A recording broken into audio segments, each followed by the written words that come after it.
नमस्कार, मी राजेंद्र चौबे, जिल्हा आपत्ती व्यवस्थापन अधिकारी।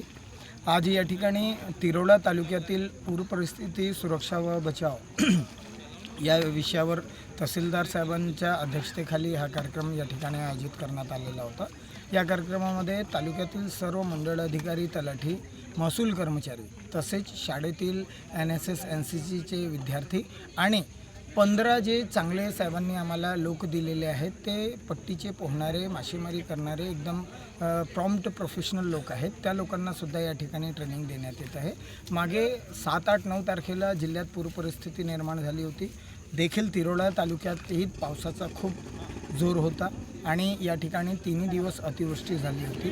त्या अनुषंगाने आजचा हा कार्यक्रम या ठिकाणी ठेवण्यात आलेला आहे। प्रशासनाची क्षमता बांधणी व्हावी यासाठी तहसीलदार साहेबांचे या ठिकाणी प्रयत्न आहेत। दुसरा, प्रत्येक आमच्या तालुक्यात, जिल्ह्यातील 8 तालुके आहे, 8 तालुक्यामध्ये अशा प्रकारचे 15 लोकांची आम्ही एक प्रशिक्षित चमू यावेळेस करत आहे। ही पहिल्यांदा अशी वेळ आहे की चांगल्या पट्टीचे पोहणाऱ्या लोकांना आम्ही प्रशासनासोबत जोडण्याची एक संधी देत आहोत आणि त्यांची मदत घेऊन येणाऱ्या काळात ज्या काही आपत्ती असतील, पूर परिस्थिती असो किंवा इतर प्रकारची आपत्ती असो, त्यांच्यावर मात करण्यासाठी वित्तीय व जीवितहानीचे कमीत कमी प्रमाण आपल्या जिल्ह्यात घडावा यासाठी प्रयत्न सुरू आहे।